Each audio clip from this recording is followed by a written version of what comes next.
பிதா குமாரன் பரிசுத்தாவின் திரியேக நாமம் நம்மை ஆசீர்வதித்து காப்பதாக. ஆமே. வழிபாட்டிற்கு துவக்கமாக கண்களை மூடி ஆண்டவரை நோக்கி நாம் ஜெபம் செய்வோம். திரியேக பராபரனாகிய கர்த்தாவே, தேவனுடைய மேய்ச்சலை நாடுகளாகிய நாங்கள் உம்மை வணங்கி போற்றி உமது திருவார்த்தை கேட்டறிந்து கிருபையும் ஆசீர்வாதத்தையும் பெரும்படியே கூடி வந்திருக்கிறோம். நாங்கள் உமது திருவார்த்தையை ஆவலோடு கேட்டு அதன் வழியாக ஆத்ம பலம் பெற்று எங்கள் வாழ்க்கையை உமது நாமம் மகிமைப்படுத்தும்படியாக நடத்த பரிசுத்த ஆவியானவரை கொண்டு எங்களுக்கு துணை செய்திரும்படியாக நாங்கள் ஜெபிக்கிறோம். நாங்கள் பாடுகின்ற பாடல்களும் கேட்க இருக்கின்ற திருமறை வார்த்தையின் மூலமாக உம்முடைய நாமத்தை நாங்கள் மகிமைப்படுத்தவும் இந்த ஆராதனையை ஆண்டவரே நீர் எங்கள் ஒவ்வொருவரோடும் நீர் பேசும்படியாக இயேசுவின் நாமத்திலே ஜெபிக்கிறோம் அன்பின் ஆண்டவரே. ஆமென். திருத்துவ பண்டிகைக்கு பின் வருகின்ற 11ஆம் ஞாயிற்றுக்கிழமை இன்றைய ஆராதனைக்கு துவக்கமாக நம்முடைய கீர்த்தனை பாடல் புஸ்தகத்தில் இருக்க 148வது பாடல், கண்களை ஏறெடுப்பேன் மாமேரும் நேராய் என் கண்களை ஏறெடுப்பேன் என்ற பாடலிலே 1வது 3வது கவிகளை நாம் பாடுவோம். கண்களை ஏறெடுப்பேன் மாமேரு நேராய் கண்களை விண்மண்ணுண்டாக்கிய வித்தகனிடமிருந்து விண்மண்ணுண்டாக்கிய வித்தகனிடமிருந்து என்னில்லா ஒத்தாசை கந்தனுக்கே வரும் கண்களை ஏறெடுப்பேன் மாமேரு நேராய் கண்களை ஏறெடுப்பேன். காலை தள்ளாட ஊரங்காது காப்பவர் காலை தள்ளாட ஓட்டா வேலையில் நின்றேச வேலரை காத்தவர் வேலையில் நின்றேச வேலரை காத்தவர் காலையும் மாலையும் கண்ணூரங்காதவர் கண்களை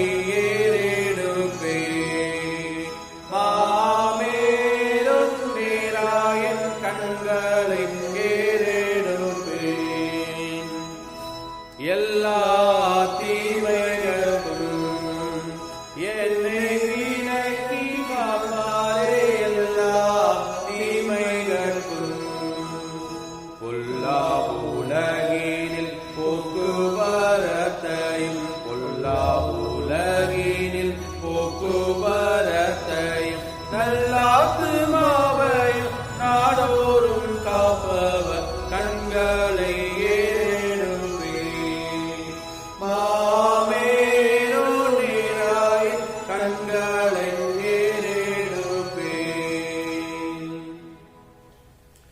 இன்றைய நாளுக்காக குறிக்கப்பட்டிருக்கிற சங்கீத பகுதியை நாம் வாசிக்க கேட்போம். அது 113ஆம் சங்கீதம் 1 to 9 வரை உள்ள வசனங்களை வாசிக்க கவனமாக நாம் கேட்போம். 113வது சங்கீதம் 1 to 9 வரை உள்ள வசனங்கள்.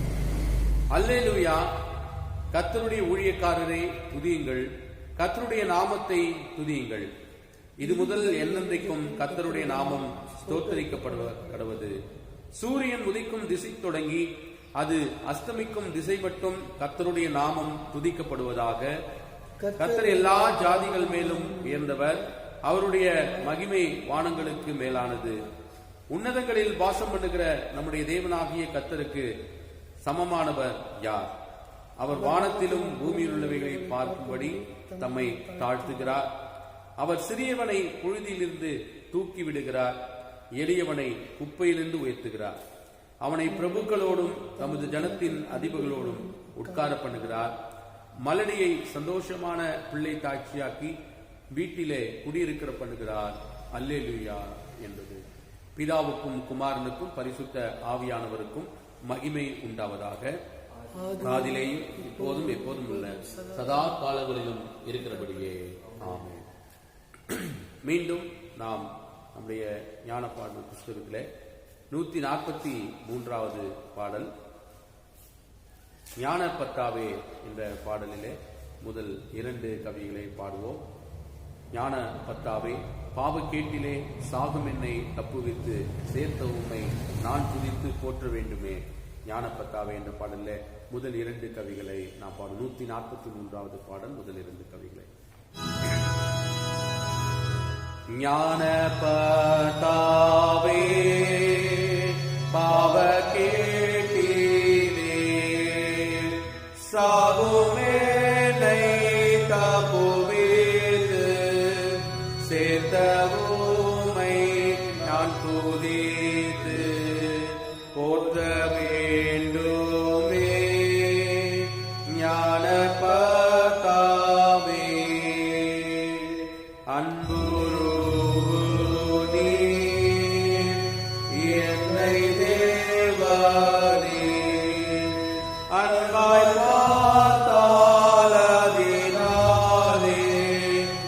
என்னை மகிழ்ச்சியாலே பூரிப்பாக்குவே. அன்புருவு நீர் கர்த்தரை எல்லா காலத்திலும் ஸ்தோத்தரிப்பேன்.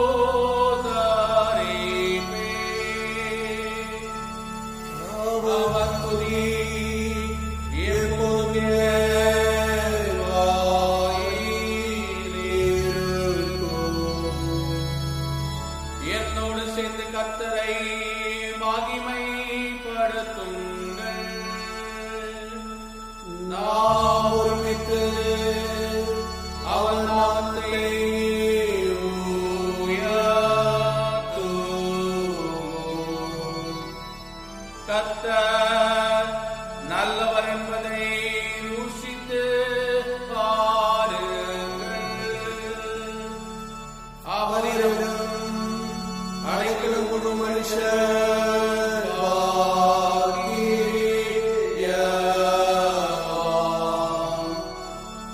பிதாவுக்கும் குமாரனுக்கும் பரிசுத்த ஆவியானவருக்கும் மகிமை உண்டாவதாக.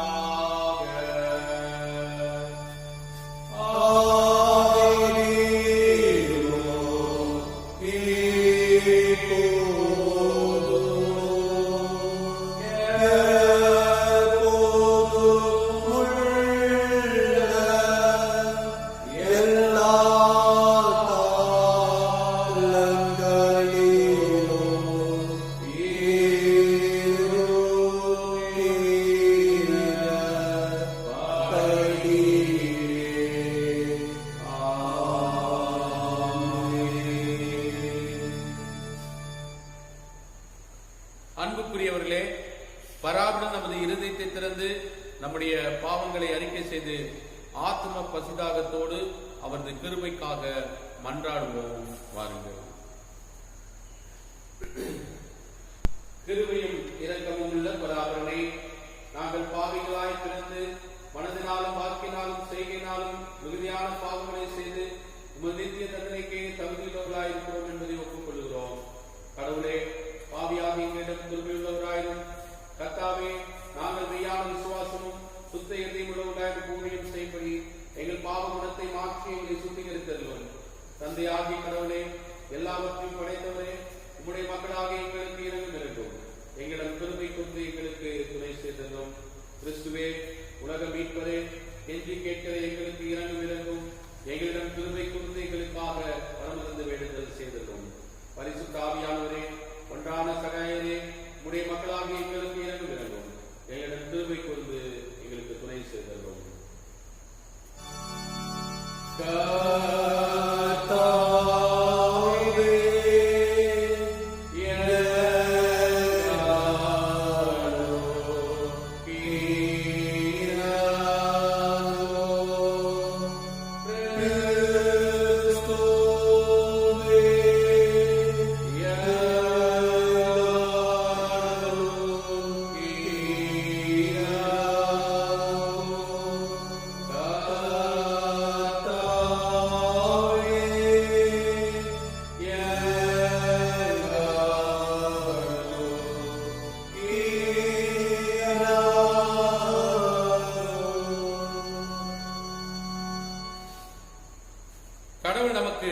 வழங்கினார்.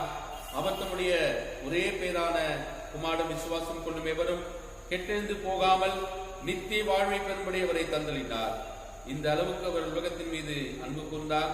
அவருடைய திருப்பெயரை ஞானப்பாட்டு 2 மூலமாக புகழ்ந்து துதிப்போம். வாருங்கள்.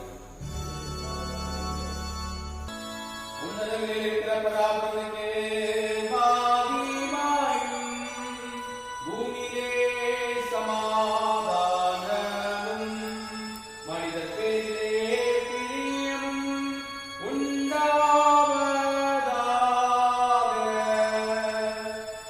உம்மை துதிக்கிறோம் யாவர்க்கும் வல்ல பிதாவே. உம்மை பணிகிறோம் சுவாமி ராஜாதி ராஜாவே.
கர்த்தரானவர் உங்களோடு இருப்பாராக.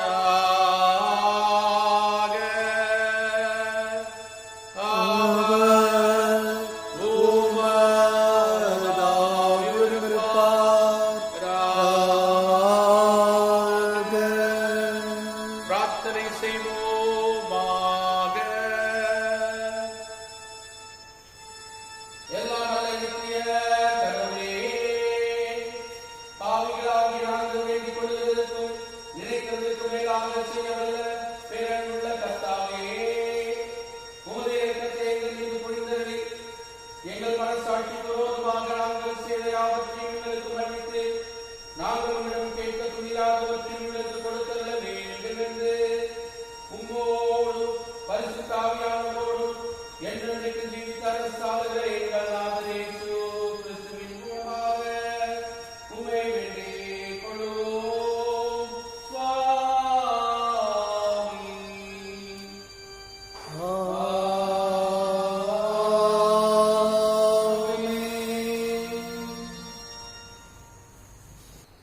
திருத்துவ பண்டிகைக்கு பின் வருகின்ற 11ஆம் ஞாயிற்றுக்கிழமைக்குரிய திருமறை பாடங்களை வாசிக்க கேட்போம். அது 2 சாமுவேல் புஸ்தகம் 22ஆம் அதிகாரம் 21வது வசனத்திலிருந்து 29வது வசனம் வரைக்குள்ள பகுதிகள். 2 சாமுவேல் 22ஆம் அதிகாரம் 21லிருந்து 29 முடிய உள்ள வசனங்கள். கர்த்தர் என் நீதிக்கு தக்கதாக எனக்கு பதிலளித்தார், என் கைகளின் சுத்தத்திற்கு தக்கதாக எனக்கு சரி கட்டினார். கர்த்தருடைய வழிகளை காத்து கொண்டு வந்தேன், நான் என் தேவனுக்கு துரோகம் பண்ணினதில்லை. அவருடைய நியாயங்களை எல்லாம் எனக்கு முன்பாக நிறுத்தினேன். நான் அவருடைய பிரமாணங்களை விட்டு விலகாமல் அவர் எனக்கு முன்பாக மன உண்மையாய் இருந்து என் துர்க்குணத்திற்கு என்னை விலக்கி காத்துக்கொண்டேன். ஆகையால் கர்த்தரின் நீதிக்கு தக்கதாகவும் தம்முடைய கண்களுக்கு முன் இருக்கிற என் சுத்தத்திற்கு தக்கதாகவும் எனக்கு பலனளித்தார். தயவுள்ளவனுக்கு நீர் தயவுள்ளவராகவும், உத்தமனுக்கு நீர் உத்தமராகவும், புனிதனுக்கு நீர் புனிதராகவும், மாறுபாடானவனுக்கு நீர் மாறுபடுகிறவருமாக தோன்றுவீர். சிறுமைப்பட்ட ஜனத்தை ரட்சிப்பீர். மேட்டிமையானவர்களை தாழ்த்த உம்முடைய கண்கள் அவர்களுக்கு விரோதமாக திருப்பப்பட்டிருக்கிறது. கர்த்தராகிய தேவரீர் என் விளக்காய் இருக்கிறீர். கர்த்தர் என் இருளை வெளிச்சமாக்குகிறவர் என்பது. இருக்கிறவரும் இருந்தவரும் வரவிருக்கின்றவருமாகிய எல்லாமுள்ள கடவுளாகிய ஆண்டவர் தூயவர், தூயவர், தூயவர். மாட்சிமுள்ள கடவுளே தேவரீர் பரிசுத்தர். வல்லமுள்ள கடவுளே நீர் பரிசுத்தர். என்னென்னுமுள்ள கடவுளே நீர் பரிசுத்தர். ஆமென்.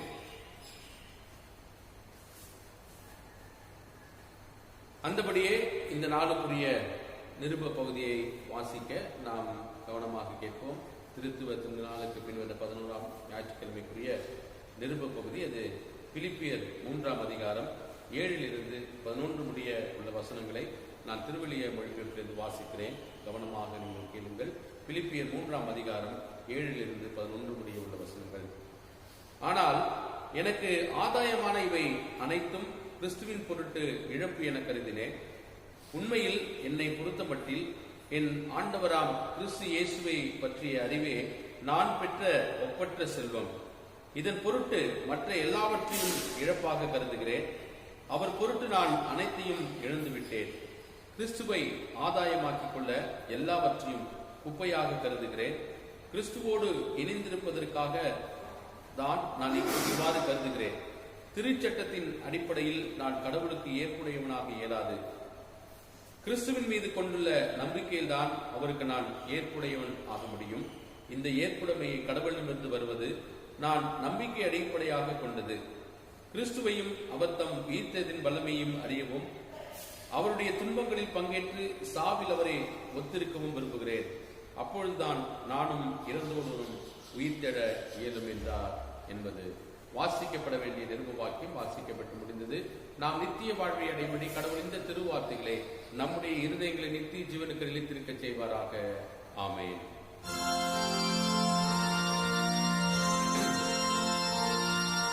இறைப்பற்றில்லாதோரையும் தமக்கு ஏற்புடையவராக்கும் கடவுள் மீது நம்பிக்கை வைப்போரை அவரது நம்பிக்கையின் பொருட்டு கடவுள் தமக்கு ஏற்புடையவர் என கருதுகின்றார்.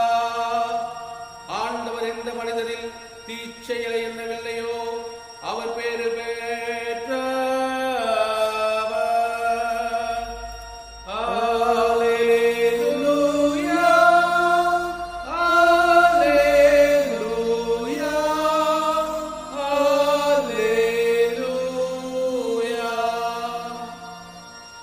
நம்முடைய ஆண்டவராகிய இயேசு கிறிஸ்துவுடைய நற்செய்தி பகுதி வாசிக்க கேட்போம்.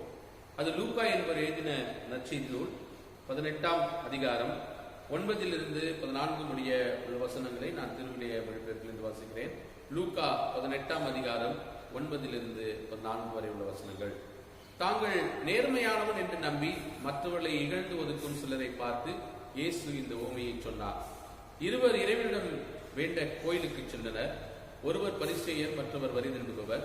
பரிசேயர் நின்று கொண்டு இவ்வாறு இறைவனிடம் வேண்டினார்: கடவுளே, நான் கொள்ளையர், நேர்மையற்றோர், விபச்சார போன்ற மற்ற மக்களைப் போலவோ இந்த வரி தண்டுபவரை போலவோ இல்லாது பற்றி உமக்கு நன்றி செலுத்துகிறேன். வாரத்தில் 2 முறை நோன்பு இருக்கிறேன். என் வருவாயில் எல்லாம் 10 பங்கை கொடுக்கிறேன்.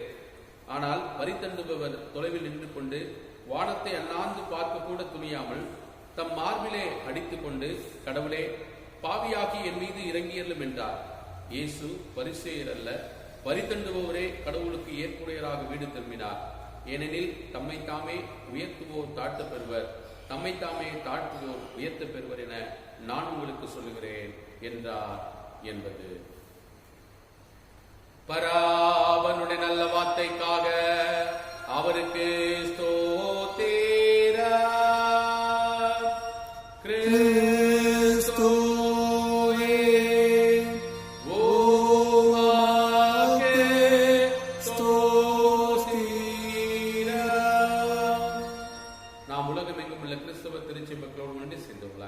நமது விசுவாசத்தை அப்போஸ்தல விசுவாச அறிக்கையின் மூலமாக பயபக்தியோடு ஆண்டவருடைய இறைப்பிரசனத்திலே அறிக்கை செய்வோம். பாருங்கள். பரலோகத்தையும் பூலோகத்தையும் படைத்த சர்வத்திற்குள்ள பிதாவாகிய கடவுளை விசுவாசிக்கிறேன். அவருடைய ஒரே குமாரன் நம்முடைய ஆண்டவராகிய இயேசு கிறிஸ்துவை விசுவாசிக்கிறேன். இவர் பரிசுத்த ஆவியினால் கர்ப்பத்தில் உட்பவித்து கன்னிமரியாற்றில் பிறந்து பொதுவாக்கில் பாடுபட்டு சிலுவையில் அறைந்து மறுதடுக்கம் செய்யப்பட்டார். பாதாளத்தில் இறங்கி 3ஆம் நாள் மரித்தோருக்கும் உயிர்த்தெழுந்தார். பரத்துக்கேறி எல்லாம் அல்ல பிதாவாகிய கடவுளுடைய வலப்பக்கத்தில் வீற்றிருக்கிறார். அவ்விடத்திலிருந்து உயிரோருக்கும் மரித்தோருக்கும் நியாயம் தீர்ப்பளிக்க வருவார். பரிசுத்த ஆவியான விசுவாசத்திலே பொதுவான பரிசுத்த கிறிஸ்துவ சபையும் பரிசுத்த வாழ்க்கை ஐக்கியமும் பாவமன்னிப்பும் சரீர உயிர்த்தெழும் நித்திய ஜீவனும் என்று விசுவாசிக்கிறேன். ஆமென். நாம் அறிக்கையிட்ட இந்த விசுவாசத்திலே இறுதி வரை நிலைத்திருக்க திரியேக தேவன் தாமே நம்மை ஆசீர்வதித்து காப்பாராக. ஆமென். மீண்டும் கடவுளுடைய நாமம் மகிமைப்படும்படியாக நம்ம ஞான பாடல் புத்தகத்திலே 161வது பாடல், தாழ்விலிருந்து கூப்பிடும் என் சத்தம் கேட்டன்பாக என்ற பாடலில் முதல் 2 கவிகளை நாம் பாடுவோம். தாழ்விலிருந்து கூப்பிடும் என் சத்தம் கேட்டன்பாக என் அழுகை அனைத்துக்கும் செவி கொடுப்பீராக.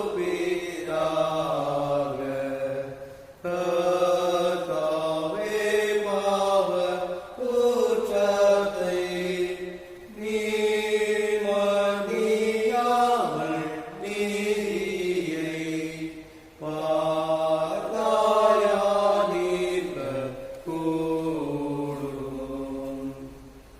மன்னிப்பையவனாகினும் தான் புண்ணியங்களாலே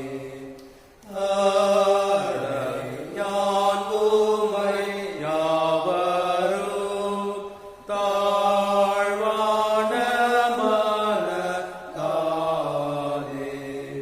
பணிந்து பயப்படவே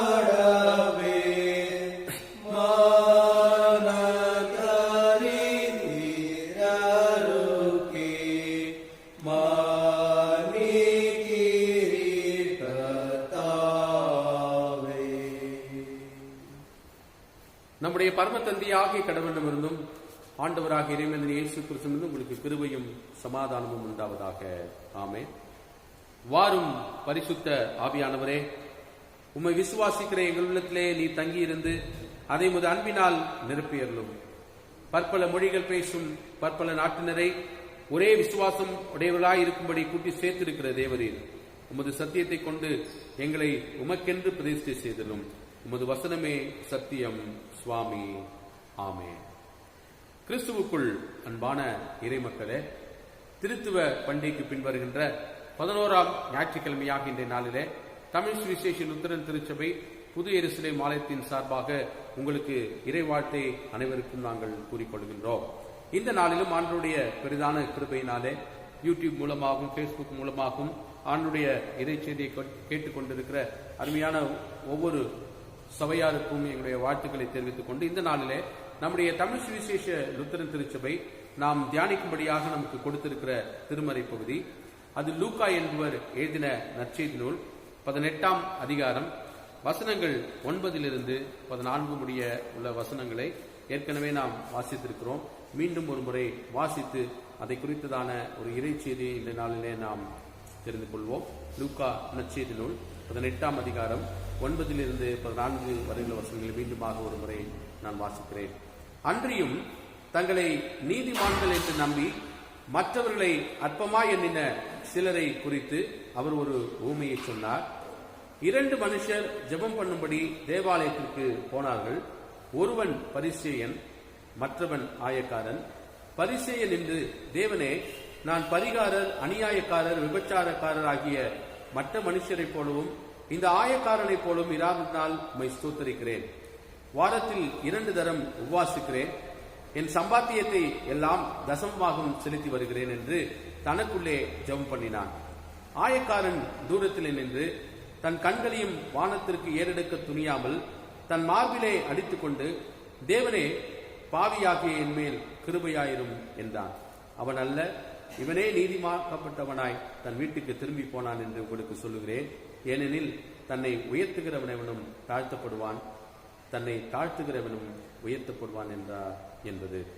கிறிஸ்துவுக்குள் அன்பான இறைமக்களே, உங்கள் யாவரையும் மீண்டுமாக அன்பின் இறை வாழ்த்துக்களை நாங்கள் கூறிக்கொண்டு, இந்த நாளிலும் நம்முடைய தமிழ் சுவிசேஷ லுத்தரன் திருச்சபை நாம் தியானிக்கும்படியாக இந்த திருத்துவ பண்டிகைக்கு பின் வருகின்ற இந்த 11ஆம் ஞாயிற்றுக்கிழமை கொடுத்திருக்கிற திருமுறை பகுதியை நான் வாசித்தேன். இந்த பகுதியிலிருந்து ஒரு சில காரியங்களை நாம் தெரிந்து கொள்ள ஆண்டவர் நம் கிருபை அருள்வாராக. பொதுவாகவே கடந்த வாரங்களிலே அநேகம் முறை இந்த ஆயக்காரன் பரிசேயனுடைய ஜெபத்தை மேற்கோள் காட்டியிருக்கிறோம். பல இடங்களிலே இதை ஒரு உதாரணமாக நாம் எடுத்து சொல்லி இருக்கிறோம். ஆனால் இன்றைய நாளிலே நம்முடைய திருச்சபையால் நாம் கொடுத்திருக்கிற செய்தியின் பகுதியே இந்த 2 பேர் ஜெபம் செய்கின்ற இந்த பரிசேயன் ஆயக்காரன் ஜெபம் பண்ணுகின்ற இந்த பகுதிதான் நாம் தியானத்திற்காக கொடுக்கப்படுகின்ற ஒரு பகுதியாக இருக்கிறது. எனவே சற்று ஆழமாக இதற்குள்ளாக சென்று நாம் ஒரு சில காரியங்களை அறிந்து கொள்வோம். இதை ஒரு 3 காரியங்களாக நாம் பார்க்கின்ற போது, முதலாவது பெருமையாய் இராதேயுங்கள், டோன்ட் பி ப்ரவுட், பெருமையாய் இராதேயுங்கள். இரண்டாவது தாழ்மையாய் இருங்கள், பி ஹம்பிள், தாழ்மையாய் இருங்கள். பெருமையாய் இராதேயுங்கள், தாழ்மையாய் இருங்கள் என்று சொல்லி 2 காரியம். மூன்றாவதாக நீதிமானாக்கப்படுங்கள் என்ற ஒரு 3 காரியங்களை நாம் பார்க்கிறோம். 3 காரியங்கள்: பெருமையாய் இராதேயுங்கள், தாழ்மையாய் இருங்கள், நீதிமானாக்கப்படுங்கள் என்று சொல்லி ஒரு 3 காரியங்கள். முதலாவதாக பெருமையாய் இராதேயுங்கள் என்று சொல்லுகின்ற போது, லூக்கா 18ஆம் அதிகாரம் 11வது வசனத்திலே பரிசேயன் நின்று, தேவனே, நான் பரிகாரர், அநியாயக்காரர், விபச்சாரக்காரர் ஆகிய மற்ற மனுஷரை போலவும் இந்த ஆயக்காரரை போலவும் இராததினாலே உம்மை ஸ்தோத்தரிக்கிறேன் என்று சொல்லி, வாரத்திலே 2 தரம் நான் உபவாசம் இருக்கிறேன், என் சம்பாத்தியத்தெல்லாம் தசமபாகம் செலுத்தி வருகிறேன் என்று சொல்லி தனக்குள்ளே ஜெபம் பண்ணினார் என்று லூக்கா நற்செய்தியிலே சொல்லுகிறதை பார்க்கிறோம். எனவே 2 பேர் ஜெபம் பண்ணுகிற போது இந்த 2 பேருடைய ஜெபம் எப்படி இருக்கிறது என்பதை குறித்துதான் இந்த நாளிலே நாம் பார்க்கின்றோம். ஒவ்வொரு நாளும் நாம் கடவுளை தரிசிக்க வருகிறோம், கடவுளிடத்திலே ஜெபிக்க வருகின்றோம். அப்போது நம்முடைய ஜெபம் எப்படி இருக்க வேண்டும் என்பதற்கு இந்த லூக்கா நற்செய்தியில் 18ஆம் அதிகாரத்திலே இந்த பரிசேயனையும் ஆயக்காரனையும் ஒரு உதாரணமாக ஆண்டவர் நமக்கு காண்பிக்கின்றவராக இருக்கிறார். சற்று ஆழமாக நாம் இதை சிந்திப்போம் என்றால், பெருமை என்பதை ஆண்டவர் வெறுக்கின்ற ஒன்றாக இருக்கிறது. பெருமைக்காரர்களை ஆண்டவர் வெறுக்கிறார் என்று வேதம் சொல்லுகிறதை பார்க்கிறோம். எனவே இந்த காரியங்களை 2 பகுதியை பார்க்கலாம். ஒன்று, the wrong way to approach God, எப்படி தவறான காரியங்களிலே நாம் கடவுளை அணுகி கொண்டிருக்கிறோம். இரண்டாவதாக the right way to approach God என்று சொல்லப்படுகிறது, எப்படி நாம் சரியான வகையிலே கடவுளை அணுகிறோம்.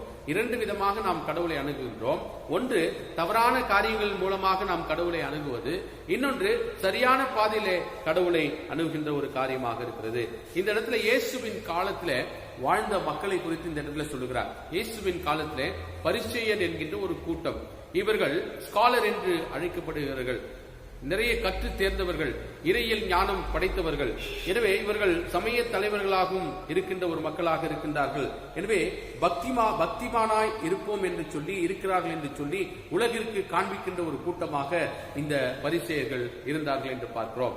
மோசேயின் நியாயப்பிரமாணத்தின் சட்டத்திட்டத்தின் அடிப்படையில் இவர்கள் அந்த சட்டங்களை எல்லாம் மிகவும் அழகாக கடைபிடிக்கின்ற மக்களாக இருக்கின்றார்களே தவிர வாழ்க்கையிலே முழுமையாக ஆண்டவரோடு இணைகின்ற ஒரு வாழ்க்கை வாழவில்லை. ஒரு பேருக்காக ஒரு பக்திமயமான ஒரு வாழ்க்கை வாழ்ந்து கொண்டிருக்கிறார்கள். இந்த மக்களை ஆண்டவர் சாடுகின்றார், கண்டிக்கின்றவராக இருக்கின்றார். எனவேதான் மத்தேயு 23ஆம் அதிகாரத்தில் நீங்கள் பார்க்கின்ற போது அவர்கள் ஆலயத்திற்கு வருகிறார்கள், ஆண்டவரை ஆராதிக்கிறார்கள். ஆனால் ஆண்டவர் இயேசு கிறிஸ்து அப்படிப்பட்ட மக்களை பார்த்து சொல்கிறார், மாயக்காரராகிய வேத பாரகரே, பரிசேயரே என்று சொல்லி அவரை கண்டித்து உணர்த்துகின்றவராக அவர் இருக்கின்றார். ஒரு 4 காரியங்களை நான் உங்களுக்கு சொல்கிறேன், எப்படி கடவுளை நாம் அணுகக்கூடாது என்பதை குறித்து நாம் பார்க்க போகிறோம். முதலாவதாக, people who try to come God by their good works are trusting in themselves என்று சொல்லப்படுகிறது.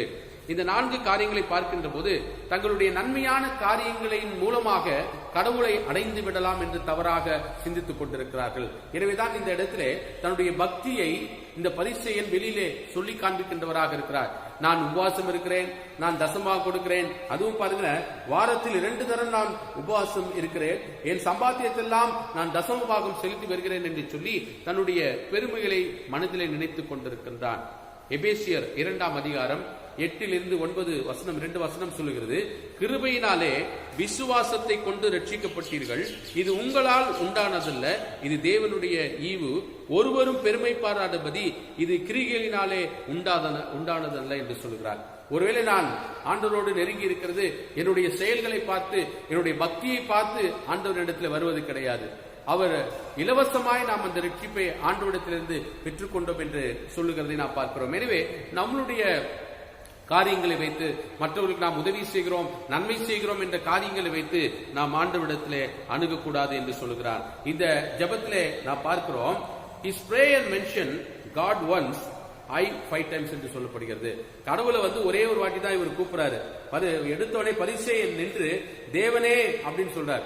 அதுக்கப்புறம் பாத்தீங்கன்னா, நான் பரிகாரக்காரர் போல அல்ல, நான் அநியாயக்காரர் போல அல்ல, நான் விபச்சாரக்காரர் போல அல்ல, மற்ற மனுஷரை போல இல்ல, இந்த ஆயக்காரனை போல இல்ல. மற்றவங்களோடு நம்ம கம்பேர் பண்ணி பார்க்கிறேன். நான் மற்றவங்கள மாதிரி இல்ல சுவாமி, நான் ரொம்ப பரிசுத்தமா இருக்கிறேன். ஆண்டவரிடத்திலே நாம் தகுதி என்று இருக்கிறது என்னவென்றால், ஆண்டவர் எதிர்பார்க்கிற தகுதி என்னவென்று சொன்னோம் என்றால், நான் தகுதி இல்லை என்று சொல்லுவதுதான் ஆண்டுடைய பார்வையிலே தகுதியான ஒன்றாக இருக்கிறது. இன்றைக்கு சொல்லி நான் மற்றவர்கிட்ட சொல்லுவேன், நான் ஒரு பெரிய பக்திமான், நான் பைபிளை 10 வாட்டி படிச்சுட்டேன், அதெல்லாம் வேண்டியதில்லை. ஆண்டவர் என்னை இன்றைக்கு பார்த்து என்னுடைய இன்றைய வாழ்க்கை கடவுளுக்கு உகந்த வாழ்க்கையாக இருக்கிறதா என்பதை ஆண்டவர் பார்க்கின்ற போதுதான் அது சிறப்பான ஒரு வாழ்க்கையாக இருக்கும் என்று ஆண்டவர் சொல்லுகிறதை நாம் பார்க்கிறோம். அதே போல இந்த வேத பாரகரையும் பரிசேயரையும் குறித்து நாம் பார்க்கிறோம். மத்தேயு நற்செய்தி நூலிலே 23ஆம் அதிகாரம் 23வது வசனம் என்ன சொல்லுகிறது என்றால், மாயக்காரராகிய வேத பாரகரே பரிசேயரே உங்களுக்கு ஐயோ. நான் ஏற்கனவே சொன்னேன் அல்லவா, ஆண்டவர் இயேசு கிறிஸ்து இந்த மக்களை பார்த்து கண்டிக்கிறவராக இருக்கிறார். நீங்கள் வெளிவேஷமாக ஒரு பக்திமயமான ஒரு வாழ்க்கை வாழ்ந்து கொண்டிருக்கிறீர்கள். நீங்கள் ஒர்த்தலாமிலும் வெந்தயத்திலும் ஸ்ரீரங்கத்திலும் தசமபாகம் செலுத்துகிறீர்கள். தசமபாகம் செலுத்தக்கூடாதுன்னா சொல்ல, நீங்க தசமபாகம் செலுத்துறீங்க. ஆனா அதை காட்டிலும் நியாயப்பிரமாணத்தில் கற்பித்திருக்கிற விசேஷித்த வைகள் ஆகிய நீதியையும் இரக்கத்தையும் விசுவாசத்தையும் விட்டுவிட்டீர்கள். தசமபாகம் செலுத்துறீங்க, கோயிலுக்கு தவறாம நீங்க வரீங்க, நீங்க என்ன பண்றீங்க, தசமபாகம் செலுத்தி உபவாசம் இருக்கிறீங்க. ஆனா ஆண்டவர் சொல்லுகிறார், நீங்கள் விசேஷித்தவைகளாக நீதியையும் இரக்கத்தையும் விசுவாசத்தையும் நீங்கள் விட்டுவிட்டீர்கள், இவைகளையும் செய்ய வேண்டும், அவைகளையும் விடாதிருக்க வேண்டும் என்று சொல்லுகிறார். ஒரு அருமையான ஒரு பாடல் ஒன்று இருக்குது, பிறர் வாழ வேண்டும் எனில் நான் சாக வேண்டும் என்று சொல்லி. ஒரு கவியை மாத்திரம் நான் பாடுகிறேன். பிறர் வாழ வேண்டுமெனில் நான் சாக வேண்டும், நான் சாக வேண்டுமெனில் அவர் வாழ வேண்டும், எனிலே சுதினம் வாழ வேண்டும், எனிலே சுதினம் வாழ வேண்டும். பிறர் வாழ வேண்டுமெனில் நான் சாக வேண்டும், நான் சாக வேண்டுமெனில் அவர் வாழ வேண்டும், எனிலே சுதினம் வாழ வேண்டும், எனிலே சுதினம் வாழ வேண்டும். நான் என்னும் மானவத்தால் நாளெல்லாம் வாழ்ந்திருந்தேன், பிறர் வாழ்வை எண்ணாமல் பாதையிலே மயங்கி நின்றேன். இன்றே என்னை அர்ப்பணம் செய்திடுவே, இன்றே என்னை அர்ப்பணம் செய்திடுவே. பிறர் வாழ வேண்டுமெனில் நான் சாக வேண்டும், நான் சாக வேண்டுமெனில் அவர் வாழ வேண்டும், எனிலே சுதினம் வாழ வேண்டும், எனிலே சுதினம் வாழ வேண்டும். இந்த பாடல் ஆசிரியர் பிறர் வாழ வேண்டுமெனில் நான் என்றால் எனக்குள்ளாக என்னாலதான் முடியும், நான் தான் இதை செய்வேன் என்று சொல்லி ஆண்டவருக்கு பிரியமில்லாத காரியங்கள், பெருமையாய் பேசுகின்ற காரியங்களை விட்டு வர வேண்டும் என்று இந்த பாடல் வலியுறுத்துகிறது. எனவே நான் முதலாவது நம்முடைய வாழ்க்கையில நான் என்னெல்லாம் நன்மையான காரியங்களை செய்கிறேனோ அதன் மூலமாக நான் கடவுளிடம் சென்று விடுவோம் என்கின்ற ஒரு சிந்தனையிலிருந்து வெளிவர வேண்டும் என்று சொல்கிறார். இரண்டாவதாக, people who try to come to God by their good works are looking down on others. மற்றவங்களை பார்த்து வாழ்கின்ற ஒரு வாழ்க்கை, மற்றவங்களை பார்த்து கொண்டு வாழ்கின்ற ஒரு வாழ்க்கை, அது வாழ்க்கையே அல்ல. I thank you, I am not like other people. நான் மற்றவங்களை போல அல்லாததுனால நான் ரொம்ப ஸ்தோத்திரிக்கிறேன். அப்படி ஆண்டவருடைய சமூகத்தில் ஆண்டவரே நான் ரொம்ப பரிசுத்தமா இருக்கிறேன், என்னுடைய வாழ்க்கையில இப்படி பரிசுத்தம் காணப்படுகிறது என்றெல்லாம் நம்ம பெருமையா பேசக்கூடாது.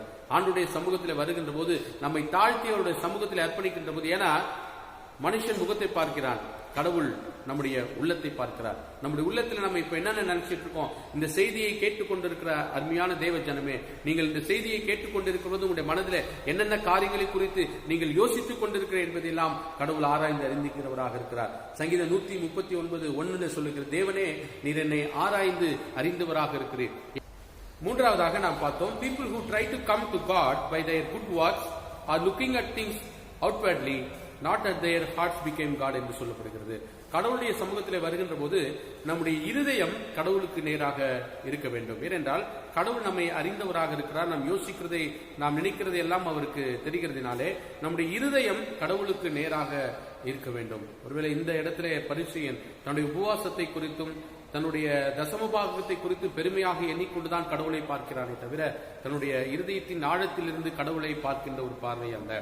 இறுதியாக நான்காவதாக, people who try to come to God by their good works are comparing themselves to others, not to God. கடவுளோடு இணைந்த ஒரு வாழ்க்கை அவர்கள் வாழாமல் மீண்டும் மீண்டும் மற்றவர்களை குற்றவாளிகள் என்று தீர்க்கவும், மற்றவர்களோடு கம்பேர் பண்ணி அவர்களை பார்த்து வாழ்கின்ற ஒரு வாழ்க்கையிலிருந்து வெளிவர வேண்டும் என்று இந்த காரியங்கள் நமக்கு சொல்லுகின்ற ஒன்றாக இருக்கிறது. அதை தாண்டி இன்றைக்கு பாத்தீங்கன்னா அந்த ஸ்பிரிச்சுவல் பிரைட் என்று சொல்லுவார்கள், இந்த ஆவிக்குரிய ஒரு பெருமை. இன்னைக்கு உலகத்துல பாத்தீங்கன்னா அப்படிதான், நாங்க இந்த சர்ச்சுக்கு போறோம், நாங்க அந்த சர்ச்சுக்கு போறோம், ஆவிக்குரிய சர்ச்சுக்கு போறோம். எது ஆவிக்குரிய சர்ச்சு? இன்றைக்கு ஆண்டுடைய பிரசன்னம் இருக்கின்ற இடங்களில் எல்லாம் அவருடைய திருப்பிரசன்னம் காணப்படுகின்ற ஒன்றாக இருக்கிறது. எனவே நாமவே நினைத்துக் கொள்கிறோம், இது ஆவிக்குரிய சர்ச்சு, இது ஆவி இல்லாத சர்ச்சு. ஆண்டவர் பிரசன்னம் இருக்கின்ற எல்லா இடங்களும் அது ஆவிக்குரிய இடங்கள் தான். எனவே நாம் இன்றைக்கு அவ்வாறாக பிரித்து நம்முடைய ஆவிக்குரிய பெருமைகளை வெளிக்காட்டுகின்ற மக்களாக இருக்கிறோம். ஒருவேளை பெருமை என்று சொல்லுகிற போது, பெருமையினாலே அழிந்த ஒரு மனிதரை நான் திருமறையிலிருந்து உங்களுக்கு ஒரு உதாரணம் சொல்லுகின்றேன்.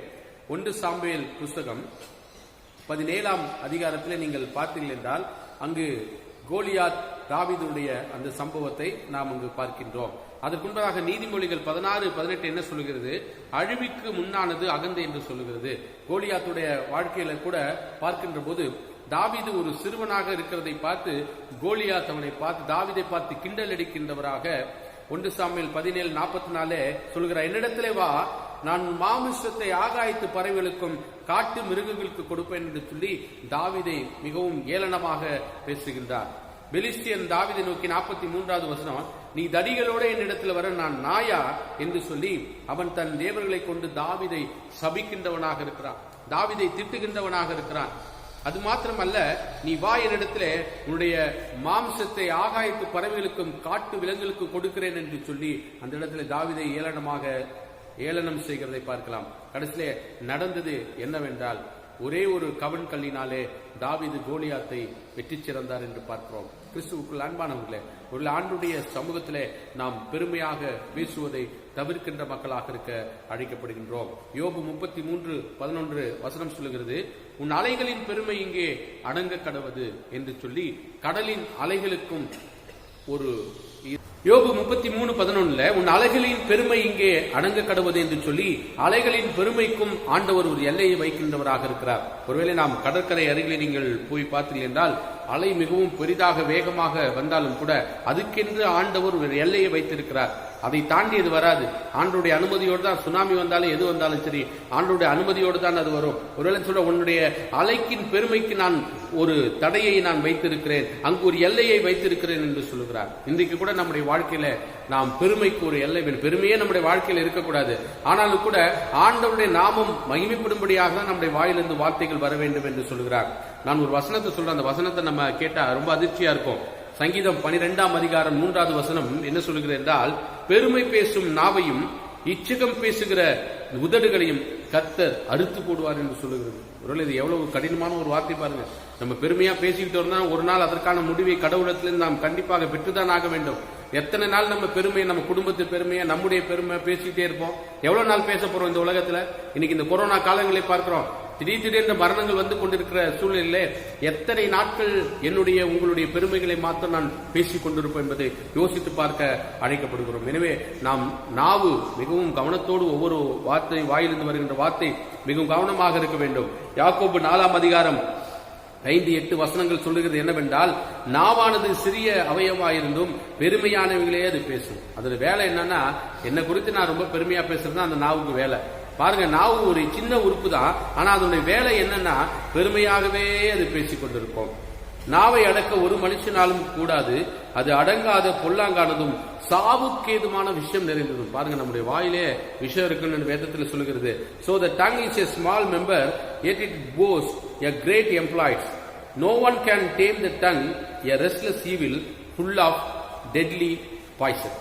நாக்கில் பாத்தீங்கன்னா அவ்வளவு பாய்சன் இருக்கின்றது. அப்ப நம்முடைய வாயிலிருந்து புறப்படுகின்ற வார்த்தைகள் எப்படிப்பட்ட வார்த்தைகளாகும்? மற்றவர்களை பற்றி நாம் பேசிக்கின்றோம், மற்றவர்களை குற்றம் சாட்டுகின்றவர்களாக இருக்கிறோம், நம்முடைய பெருமைகளே பேசிக் கொண்டிருக்கிறோம், மற்றவர்களை திட்டுகிறோம், மற்றவர்களை சபிக்கிறோம். இப்படிப்பட்ட காரியங்கள் நம்முடைய வாயிலிருந்து வறுமை என்றால் நாம் ஒவ்வொருவரும் கடவுளுக்கு கணக்கு கொடுக்கின்ற மக்களாக இருக்க நாம் அழைக்கப்படுகிறோம். எனவே சங்கீதம் 67:17 சொல்கிறது, அவரை நோக்கி என் வாயினால் கூப்பிட்டேன், என் நாவினாலே அவரை புகழப்பட்டார், என் நாவினாலே ஆண்டவரை நான் துதிக்கிறேன் என்றெல்லாம் சங்கீதக்காரன் சொல்கிறார். இன்னொரு வசனம் சொல்கிறது, துதித்தலும் சபித்தலும் ஒரு நாவிலிருந்து ஒரு வாயிலிருந்து புறப்பட. ஒன்னு துதிக்கணும், இல்லைன்னா சபிக்கணும். நான் துதிச்சுக்கிட்டே சபிப்பேன்னா ஏதோ பிரச்சனை உங்கள்கிட்ட என்கிட்ட இருக்குன்னு அர்த்தம். அதனால கர்த்தரை நான் எக்காலத்திலும் ஸ்தோத்திரிப்பேன் என்ற நாவிலிருந்து ஆண்டவரை துதிக்கின்ற காரியங்கள் தான் வர வேண்டும் என்பதை இந்த முதலாவது பாயிண்ட். நீங்கள் பெருமையாய் இராதீங்கள். இரண்டாவது காரியம் நான் சொல்லுகிறேன், நீங்கள் தாழ்மையோடு இருங்கள். B humble. ஆயக்கார 18ஆம் அதிகாரம் லூக்கா 18:13 சொல்லுகிறோம், ஆயக்காரன் தூரத்திலே நின்று தன் கண்களை வானத்துக்கு ஏறெடுக்க துணியாமல் தன் மார்பிலை அடித்துக் கொண்டு, தேவனே பாவியாகி என் மேல் கிருபையாயிரு என்று சொல்கின்றார். ஒருவேளை பொதுவாகவே ஆண்கள் யாரும் அழமாட்டாங்க. ஒரு சாவு வீட்டுக்கு போனா கூட ஆண்கள் ரொம்ப கண்ட்ரோல் பண்ணி அழாம இருப்பாங்க. ஆனாலும் கூட இந்த இடத்துல ஆண்டவர் சொல்கின்ற ஓமையிலே அந்த ஆயக்காரன் 2 பேர் வராங்க கோயிலுக்கு. ஒருத்தர் பரிசேயன், ஆலயத்திற்குள்ளாக அமர்ந்து கொண்டிருக்கிறார். அந்த ஆயக்காரன் ஆலயத்திற்குள்ளார வருவதற்கே தயங்கி நின்று வானத்துக்கு தன்னுடைய தூரத்திலே நின்று தன் கண்களை வானத்திற்கு ஏறெடுக்க துணியாமலே தன் மார்பிலே அடித்துக் கொண்டு அழுகிறான். ஆண்டவரே என் மேல் கிருபையான், பாவியாகி என் மேல் கிருபையாயிரும் என்று சொல்லி ஆண்டவருடைய சமூகத்திலே அழுகின்றவராக இருக்கிறான்.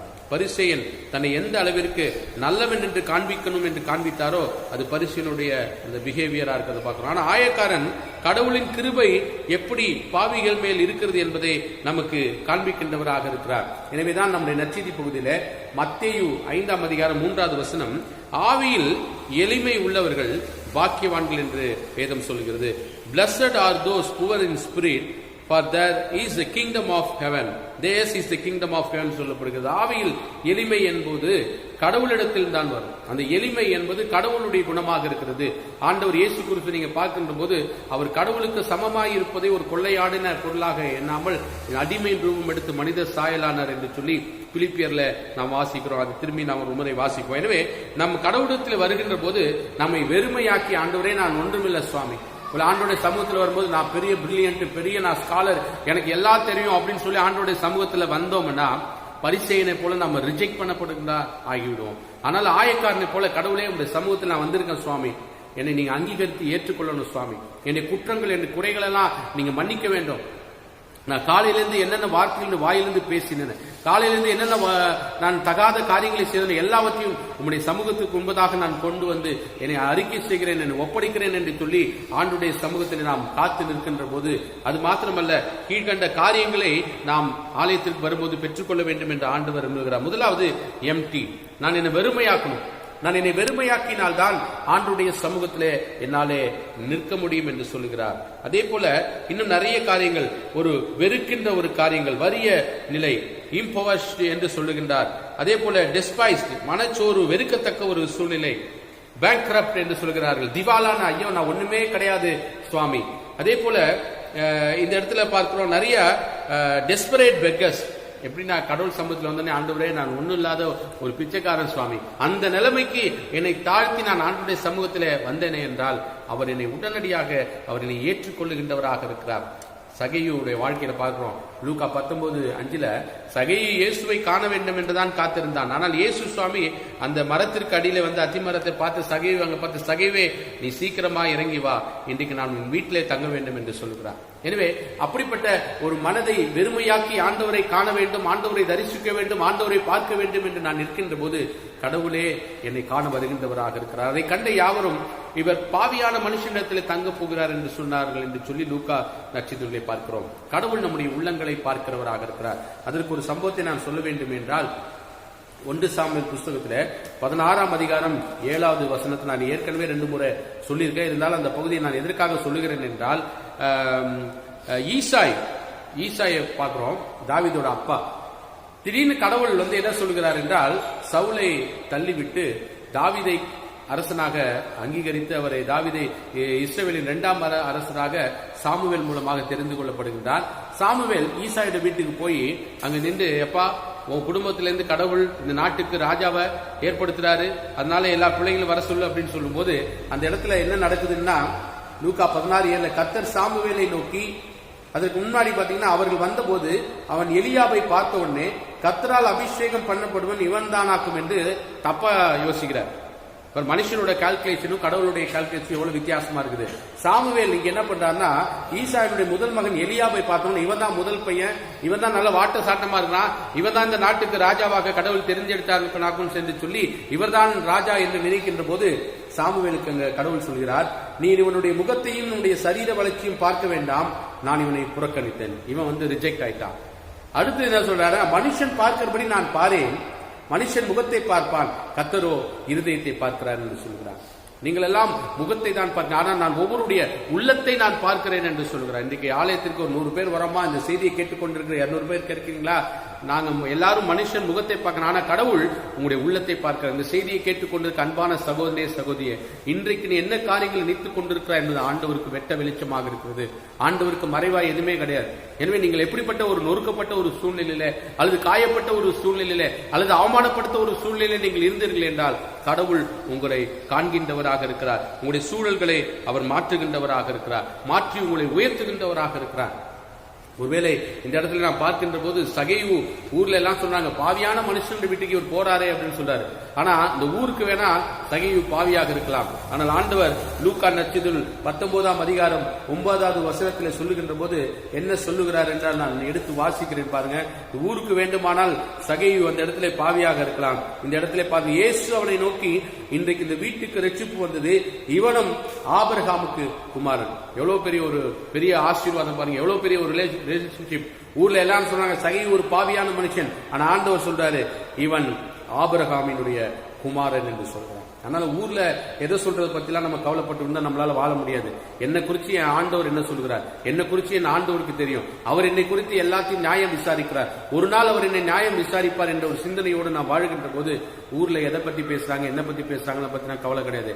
ஆண்டவர் உங்களை பத்தி என்ன பேசுறார், ஆண்டவர் உங்களுடைய வாழ்க்கையை பார்த்து அவர் சந்தோஷம் அடைகிறாரா என்பதுதான் உங்களுடைய வாழ்க்கையிலே மிகவும் முக்கியமான ஒன்று என்பதை நீங்கள் நினைவிலே வைத்துக் கொள்ள வேண்டும்.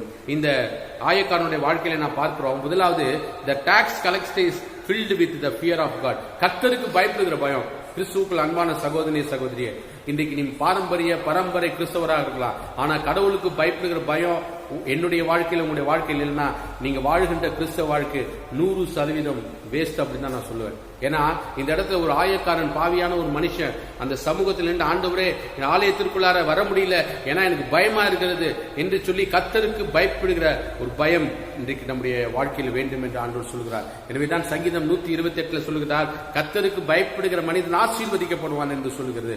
ஒரு இன்னைக்கு நிறைய பேர் ஆசீர்வதிக்கப்படலாம், உலக பிரகாரமாக நிறைய பணம் காசு வச்சிருக்கலாம், ஆனா உண்மையான ஆசீர்வாதம் எங்கு இருக்கிறது என்றால் கர்த்தருக்கு பயப்படுகிற பயம் யாருடைய குடும்பத்தில் இருக்கிறதோ, கர்த்தருக்கு யார் யாரெல்லாம் பயப்படுகிறாரோ அவருடைய வாழ்க்கையில ஆண்டுடைய ஆசீர்வாதம் இருக்கிறது என்பதை நீங்கள் மறந்துவிட வேண்டாம். இரண்டாவது, God's presence is like a mirror that reflects the soul of his the safe of his soul என்று சொல்லப்படுகிறது. கிறிஸ்துவுக்குள் அன்பானவர்களே, இன்றைக்கு ஆண்டவருடைய இந்த பிரசன்னத்தில் நம்ம வந்துட்டா அப்படியே நம்ம மனதில் இருக்கிறதுல ஆண்டவருடைய மிரர் மாதிரி ரிஃப்ளெக்ட் ஆகுது. ஆண்டவர் நம்ம மனசுல என்னென்ன நினைச்சிட்டு இருக்கோமோ அது எல்லாத்தையும் ஆண்டவர் அறிந்தவராக இருக்கிறார். ஒரு இன்றைக்கு நாம் ஆலயத்தில் அமருகின்ற போது இந்த செய்தியை நீங்கள் கேட்டுக்கொண்டிருக்கிற போது ஆண்டுடைய சமூகத்தை நீங்கள் நோக்கி பார்த்தீர்கள் என்றால் உங்களுடைய உள்ளத்துல எல்லா காரியங்களையும் ஆண்டவர் அறிந்தவராக இருக்கிறார். எனவே நாம் ஆண்டுடைய சமூகத்திலே நம்மை தாழ்த்தி இருக்க வேண்டும் என்று சொல்லப்படுகிறோம். மூன்றாவதாக, he repents and seek God's mercy. ஆண்டுடைய கிருபையை தேடுகின்ற ஒரு மனிதனாக, ஆண்டவருடைய கிருபைக்காக மனம் திரும்புகிற ஒரு மனிதனாக சகீவு அந்த இடத்தில் இருக்கிறதை நான் பார்க்கிறோம். எனவே அப்படிப்பட்ட ஒரு வெறுமை நிலை நம்முடைய வாழ்க்கையில வேண்டும் என்று ஆண்டவர் விரும்புகின்றவராக இருக்கிறார். ஒரு பக்தன் இவனமாக பாடுகின்றான். ஒரு கவியை மாத்திரம் நான் பாடுகிறேன். என்னை வெறுமையாக்கினேன் உம்மை மகிமைப்படுத்தினேன். என்னை வெறுமையாக்கினேன், உம்மை மகிமைப்படுத்தினேன். நான் யார் ஒரு மனிதன் தானே, நான் யார் வெறும் மனிதன் தானே. நான் யார் ஒரு மனிதன் தானே, நான் யார் வெறும் களிமண் தானே. நான் யார் வெறும் களிமண் தானே. நான் யார் வெறும் களிமண் தானே. என்னை வெறுமையாக்கினேன், உம்மை மகிமைப்படுத்தினேன். என்னை வெறுமையாக்கினேன், உம்மை மகிமைப்படுத்தினேன். நான் யார் ஒரு மனுஷிதானே, நான் யார் ஒரு மனுஷிதானே. நான் யார் ஒரு மனுஷிதானே. நான் யார் ஒரு மனுஷிதானே. நான் யார் ஒரு தூசிதானே. நான் யார் ஒரு தூசிதானே. என்னை வெறுமையாக்கினேன், உம்மை மகிமைப்படுத்தினேன். என்னை வெறுமையாக்கினேன், உம்மை மகிமைப்படுத்தினேன். ஆண்டவருடைய சமூகத்தில் நாம் அமர்ந்திருக்க, ஆண்டவரே நான் ஒரு களிமண்ணான ஒரு பாண்டம் சுவாமி, நான் வெறுமையான ஒரு பாண்டம் என்று சொல்லி, நான் ஒரு தூசி என்று சொல்லி ஆண்டவருடைய சமூகத்திலே நாம் அமர்ந்திருந்தோம் என்றால் அந்த அவருடைய பிரசன்னத்தை நம்மாலே உணர முடியும். நம்மை தாழ்த்துகின்ற போது ஆண்டவர் சொல்ல, யார் நான் சிறியவனை புழுதிலிருந்து அவர் தூக்கினார் என்று வேதத்திலே நாம் வாசிக்கிறோம். ஒருவேளை இன்றைக்கு சாதாரண ஒரு சூழ்நிலை நீங்கள் வாழ்ந்து கொண்டிருக்கலாம், ஆனால் ஆண்டவருடைய சமூகத்திலே ஆண்டவரே நான் ஒன்றுமில்லை என்று நாம் நினைக்கின்ற போது ஆண்டவர் நம்மை உயர்த்துகிறதை நாம் பார்க்கிறோம். பிலிப்பியர் நாம் ஏற்கனவே சொன்ன பிலிப்பியர் 2:7-8 பார்க்கிறோம். தம்மை தாமே அவர் வெறுமையாக்கி அடிமையின் ரூபம் எடுத்து அவர் சிலுவையின் மரணபரியந்தம் கீழ்ப்படிந்தவராகி தம்மை தாமே தாழ்த்தினார் என்று வேதம் சொல்லுகிறதை நாம் பார்க்கிறோம். கிறிஸ்துவுக்குள் அன்பானவர்களே, யோவான் ஸ்நானனுடைய வாழ்க்கையில் நீங்க பார்க்கிறோம், இயேசு கிறிஸ்து ஒரு சிலரை மிகவும் உயர்ந்து பாராட்டுகிறார். அதில் மத்திய 11:11 பெண்ணிடத்திலே பிறந்தவிடத்திலே யோவான் ஸ்நானகனை பார்க்கும் பெரியவன் ஒருவனும் எழும்பினதில்லை என்று சொல்கிறார். ஒரு பெரிய ஒரு பாராட்டு யோவான் ஸ்நானனுக்கு இயேசு கிறிஸ்துவால் கொடுக்கப்படும். யோவான் ஸ்நானகனை போல உலகத்திலே பெண்களிடத்திலே பிறந்த சீர்பெற்றவர் யாரும் இந்த உலகத்திலே இல்லை என்று சொல்கிறார். ஆனால் அந்த யோவான் ஸ்நானகன் இயேசு சுவாமியை பத்தி என்ன சொல்றாருன்னா, யோவான் 3:30 அவர் பெருக வேண்டும், நான் சிறுக வேண்டும். You must increase, but I must decrease என்று சொல்கிறார். ஆண்டுடைய சமூகத்தில் வரும்போது நம்மை தாழ்த்த வேண்டும். நம்ம எவ்வளவு பெரியவங்களா இருக்கலாம், இந்த ஸ்டேட்டஸ்ல இந்த உலகத்தில் எவ்வளவு பொறுப்புகள் நிறைந்தவர்களாக இருக்கலாம், ஆனா ஆண்டுடைய சமூகத்துக்கு முன்னாடி நீங்க நின்னீங்கன்னா நீங்க எப்படிப்பட்ட நிலையில நீங்க நான் ஒன்றுமில்லை சுவாமி, ஆண்டவரே நான் உண்மை உயர்த்துகிறேன் என்று சொல்லி நினைத்தால் மாத்திரம்தான், அப்படி சொன்னால் மாத்திரம்தான் அவருடைய கிருபைகளை நம்மாலே பெற்றுக்கொள்ள முடியும் என்று சொல்லுகிறார். சங்கீதம் 138:6 சொல்கிறது, கர்த்தர் உயர்ந்தவராயிருந்தும் தாழ்மையுள்ளவனை அவர் நோக்கி பார்க்கின்றவராக இருக்கிறார். நீதிமொழிகள் 3:34 குறிச்சிங்க, யாக்கோபு 4:6 குறிச்சிங்க, 1 பேதுரு 5:5 குறிச்சிங்க. தாழ்மையுள்ளவர்களுக்கோ அவர் கிருபை அளிக்கிறார். அடுத்த வசனம், பெருமை உள்ளவருக்கு அவர் எதிர்த்து நிற்கிறார். ஒரு இன்னைக்கு நாம் பெருமையோடு வாழ்ந்தோம் என்றால் இந்த உலகத்துல யாரு எதிர்த்தாலும் நமக்கு பிரச்சனை இல்லை, ஆனா ஆண்டவர் மாத்திரம் நம்மளை எதிர்த்தார்னா ஒரு நிமிஷம் இந்த உலகத்தில் நம்மால ஜீவனோடு சுகத்தோடு பலனோடு வாழ முடியாது. அதனால கிருபை தாழ்மையுள்ளவருக்கோ அவர் கிருபை அளிக்கிறார். இறுதியாக இந்த பிள்ளைகளைப் போல நீங்கள் தாழ்த்த வேண்டும். தாழ்த்தினால்தான் பரலோகத்திலே நீங்கள் ஆண்டவருடைய ராஜ்யத்தை சூழ்ந்திருக்க முடியும். யாக்கோபு 4:10 கர்த்தருக்கு முன்பதாக தாழ்மைப்படுங்கள், அப்போது அவர் உங்களை உயர்த்துவார் என்று சொல்கிறார். எனவே இந்த பரிசேய நாயக்காரனை வச்சு நம்ம ஆண்டவர் சொல்லுகிறார், பெருமையா நம்ம இருந்தோம்னா யாருக்கும் பிரயோஜனம் கிடையாது. 2வது, தாழ்மையா இருக்கின்ற போது ஆண்டுடைய ராஜ்யத்தில் நம்மால பிரவேசிக்க முடியும் என்பதை சொல்லி 3வது ஒரு காரியத்தை சொல்லி நான் முடிக்கிறேன். நீதிமானாக்கப்படுங்கள். இப்ப நீதிமானா யாரு, எப்படி நான் நீதிமானா வருது? ஒருவேளை இன்றைக்கு லூக்கா 18 நியாயப்பிரமாணத்தின் அடிப்படையில் நீதிமான் அப்படின்னு யாராச்சும் சொல்லணும்னா கண்டிப்பா பரிசேயன் தான் நீதிமான். ஆனா அந்த பரிசை நீதிமானாக்கப்படல. அங்கதான் நம்ம ரொம்ப கவனிக்கணும். ஏனென்றால் இயேசு கிறிஸ்துடைய பார்வை வேறு, நியாயப்பிரமாணத்தின் எழுத்தின்படி கடைபிடிக்கின்ற மனிதர்கள் வேறு. லூக்கா 18:14 அவனல்ல இவனே நீதிமானாக்கப்பட்டவனாய் தன் வீட்டுக்கு திரும்பி போனான் என்று உங்களுக்கு சொல்லுகிறேன். என்று சொல்லி தன்னை உயர்த்துகிறவனும் தாழ்த்தப்படுவான், தன்னை தாழ்த்துகிறவன் உயர்த்தப்படுவான் என்று சொல்லப்படுகிறது. எனவே நீதிமான் என்று சொல்லிக் கொண்டிருக்கிற பரிசேயராலே இயேசுவினுடைய பார்வையிலே நீதிமானாகப்படவில்லை என்பதுதான் மிகவும் முக்கியமான ஒன்றாக. ஊருக்கு வேணா ஒரு நீதிமானா இருக்கலாம், பரிசேயர் ஊருக்கு வேணா நான் உபவாசம் இருக்கிறேன், நான் தசமாக கொடுக்கிறேன், நிறைய பேருக்கு உதவி செஞ்சிட்டு இருக்கேன், அதனால நான் நீதிமானாக முடியாது என்பது இயேசு கிறிஸ்து சொல்கிறார். இன்னைக்கு கூட நான் நிறைய பேருக்கு உதவி செஞ்சிருக்கலாம், உதவி செய்யற அந்த ஒரே காரணத்தை வச்சு என்னால நீதிமான் என்று ஆண்டவர் தீர்ப்பாரா? நான் நீதிமான் என்று தீர்க்கிறவர் அவர் ஒருவர் மாத்திரம்தான். எனவே நான் எப்படி நீதிமானாக்குகிறேன், நான் எப்படி நீதிமானாக்கப்படுகிறேன் என்பதை நாம் பார்க்கின்ற போது இயேசு கிறிஸ்து சொல்லுகிற காரியங்கள் நம்முடைய நினைவிலே நாம் வைக்க வேண்டும். இந்த உலக பிரகாரமாக நீதியாக பக்தியாக வாழ்ந்த அந்த பரிசேயனால் இயேசுடைய பார்வையிலே நீதிமானாக முடியவில்லை. எனவே உலக பிரகாரமாக ஒரு யூதன் நியாயப்பிரமாணத்தின் அடிப்படையில் என்ன செய்ய வேண்டும் என்பதை இந்த பரிசேயன் செய்தான்.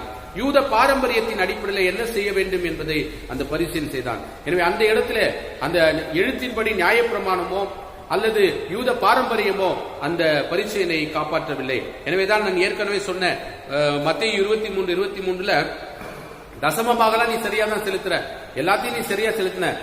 மத்தேயு 23:23 பாக்குறோம், ஒர்த்தலாமிலும் வெந்தயத்திலும் நீங்க சீரகத்திலும் எல்லாம் நீங்க கரெக்டா தான் தசமபாகம் செலுத்தினீங்க, ஆனா என்ன செய்யணுமோ அதை கோட்டை விட்டு வெறும் தசமபாகத்தை செலுத்திக்கிட்டு வெறும் உபவாசம் இருந்தா நீங்க ஆண்டவரை திருப்திப்படுத்த முடியுமா? அவருடைய நீதியையும் அவருடைய இரக்கத்தையும் அவருடைய விசுவாசத்தையும் விட்டு விட்டீங்களே. இது எல்லாத்தையும் விட்டு விட்டு நான் உலக பிரகாரமான உபவாசம் இருக்கிறேன், உலக பிரகாரமான சம்பளத்துல 10ல் ஒண்ணு கொடுத்துறேன், இது ஆண்டவருக்கு முக்கியம் இல்ல, முக்கியம்தான், ஆனா அதை காட்டிலும் முக்கியம் ஆண்டவருடைய நீதி முக்கியம், ஆண்டுடைய இரக்கம் முக்கியம், ஆண்டுடைய விசுவாசம் முக்கியம் என்பதை நாம் நினைவில் வைத்துக் கொள்ள வேண்டும் என்று ஆண்டவர் விரும்புகிறார். 28வது வசனம் அதான் சொல்லுகிறது, மத்தேயு 23:28. அப்படியே நீங்களும் மனுஷருக்கு நீதிமான் என்று புறம்பே காணப்படுகிறீர்கள். வெளி வேஷமா நம்ம நீதிமான் காணப்படுகிறோம், ஆனா உள்ளத்திலோ மாயத்தினாலும் அக்கிரமத்தினாலும் நிறைந்திருக்கிறது.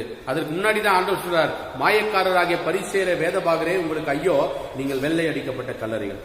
கல்ற தோட்டம் பாத்தீங்கன்னா எப்ப வெள்ளை அடிப்போம்னா பாத்தீங்கன்னா கல்ற திருநாள் வந்துச்சுன்னா கல்ற தோட்டம் ரொம்ப ஜெகஜோதியா காணப்படும். எல்லாம் போய் நம்ம அப்பா அம்மாவுக்கு பெரியப்பா தாத்தாவுக்கு எல்லாம் போய் எல்லாத்தையும் கேண்டில் எல்லாம் கொளுத்தி ஒயிட் வாஷ் பண்ணி நல்லா இருக்கும். ஆனா அங்க என்ன சொல்றாருன்னா கல்லறைக்கு ஒப்பா இருக்கு, அவங்க புறம்பே அலங்காரமாய் காணப்படும். எல்லா கல்லறையும் ரொம்ப சூப்பரா இருக்கும். ஒரு சிலப்பா நீங்க எங்க கல்லறைக்கு கட்டினீங்க, நீங்க யாரு கல்லறை கட்டினா, ரொம்ப சிறப்பா இருக்கு, ஆனா அவைகள் புறம்பே அலங்காரமாய் காணப்படும், உள்ளேயோ மரித்தவரின் எலும்புகளினாலும் சகல அசுத்தத்தினாலும் நிறைந்திருக்கும் என்று சொல்லி பரிசேயனும் இங்க வேத பார்வையும் இயேசு சொல்றார், நீங்கள் வெள்ளடிக்கப்பட்ட கல்லறைகளா, வெளியில பார்க்கறதுக்கு நல்லா அழகா இருக்கீங்க, ஆனா உள்ளேயோ நீங்கள் அசுத்தத்தினாலே நிறைந்திருக்கிறீர்கள் என்று சொல்லி அவரை சாடுகின்றவராக அவர் இருக்கிறதை நீங்கள் பார்க்கிறோம் என்று லூக்கா நற்செய்தியில் பார்க்கிறோம், மத்தேயுவில் பார்க்கிறோம். மத்தேயு 16:15 சொல்ல, நீங்கள் மனுஷர் முன்பாக உங்களை நீதிமான்களாக காட்டுகிறீர்கள். அப்படி ஒரு கூட்டம் இருக்குது, மனுஷருக்கு முன்னாடி நாங்கள் ரொம்ப நீதிமான் போல காமிக்கிற கூட்டம் இயேசு சுவாமி வாழ்ந்த காலத்திலுமே காணப்பட்டது என்பதை நாம் பார்க்கிறோம். 16:15 லூக்கா 16:15 அவர்கள் நோக்கி, நீங்கள் மனுஷன் முன்பாக உங்களை நீதிமான்களாக காட்டுகிறீர்கள், தேவனோ உங்கள் இருதயங்களை அறிந்திருக்கிறார், மனுஷருக்குள்ளே மேன்மையாக எண்ணப்படுகிறது தேவனுக்கு முன்பாக அருவருப்பாகும் என்று சொல்கிறார். இன்னைக்கெல்லாம் நம்ம உலகத்துல இவங்க தான் உயர்ந்தவங்க, இவங்க தான் பெரியவங்க அப்படின்னு நம்ம நினைச்சுக்கிறோம். ஆனா இங்கு வேதம் சொல்லுகிற தேவனோ உங்கள் இருதயங்களை அறிந்திருக்கிறார், மனுஷனுக்குள்ளே மேன்மையாக எண்ணப்படுகிறது தேவனுக்கு முன்பதாக அருவருப்பாக காணப்படும். எனவே நாம் தேவன் என்ன நினைக்கிறாரோ, நம்முடைய ஆண்டவர் என்ன சொல்லுகிறாரோ அதன் அடிப்படையிலே நாம் செய்ய வேண்டும் என்று ஆண்டவர் விரும்புகின்றவராக இருக்கிறார். அந்தபடியே நீதிமான் உலகத்திலே ஒருவனும் இல்லை. கிளியர் கட்டா சொல்லிட்டார், நீதிமான் உலகத்துல யாரும் கிடையாது. ஆனா நீதிமானாக வேண்டும் என்றால் ஒரு சில காரியங்களை சொல்லி நான் இந்த செய்தியை நான் முடிக்கிறேன். ரோமர் திருப்புங்க, ரோமர் 3:20 வசனம் என்ன சொல்லுகிறதுனா, எந்த மனிதனும் நியாயப்பிரமாணத்தின் கிரியினாலே தேவனுக்கு முன்பாக நீதிமானாக்கப்படுவது கிடையாது என்று சொல்கிறார். ரோமர் குறிச்சு வச்சுங்க, ரோமர் 3:20. எந்த ஒரு மனிதனும், ரோமர் 3:20, எந்த மனுஷனும் நியாயப்பிரமாணத்தின் கிரிகளினாலே தேவனுக்கு முன்பாக நீதிமானாக்கப்படுவதில்லை. அப்படின்னா எப்படிதான் நீதிமானாக்கப்படுறாங்க? நாம செய்யறது நல்ல காரியங்களா, நம்ம அதை வச்சு நீதிமானா இல்லையா? அப்படின்னா வேற எதுதான் இன்னைக்கு நம்மள உங்களையே என்னை நீதிமானாக மாற்றுதுன்றா?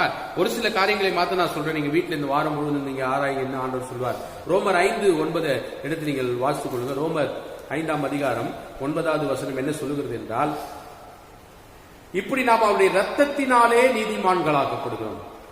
இயேசு கிறிஸ்துவின் ரத்தம் இந்த உலகத்தில் இருக்கிற ஒவ்வொரு மக்களையும் அது நீதிமானாக மாற்றுகிறது என்று சொல்கிறோம். ஐசக் நியூட்டன் தெரியும் இல்லையா, புவியீர்ப்பு விசையை கண்டுபிடிச்சவர்.